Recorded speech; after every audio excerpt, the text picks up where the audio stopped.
আশুলিয়া স্ত্রীর সামনে স্বর্ণ ব্যবসায়ীকে হত্যা করে ডাকাতির ঘটনায় লুট হওয়া ১৩ ভরি সোনা, নগদ ৭৬,০০০ টাকা এবং হত্যার কাজে ব্যবহৃত দুটি চাপাতি উদ্ধারসহ ডাকাত চক্রের ৬ সদস্যকে গ্রেফতার করেছে পুলিশ।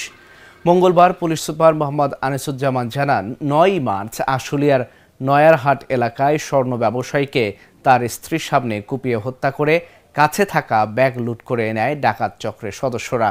তারা পুরো এলাকায় বিস্ফোরণ ঘটিয়ে আতঙ্ক সৃষ্টি করে পালিয়ে যায়।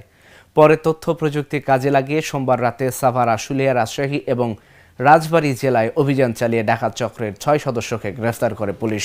আরিফ প্রামাণিক যার নাম, পাবনা সুজানগর খুব চর এলাকা, ডাকাতিপূর্ণ এলাকা। আপনার রাজশাহীতে গিয়ে তারা স্বর্ণ বিক্রি করছে। তারপরে আপনার গোয়ালন্দ যেটা রাজবাড়িতে, এবং একজনের বাড়ি কিশোরগঞ্জ আছে। কিশোরগঞ্জ বাড়ি হচ্ছে রিপনের বাড়ি কিশোরগঞ্জ, পাবনা, রাজশাহী ৩ অঞ্চলে মানুষ আপনার আশুলিয়া এসে ডাকাতি করতেছে।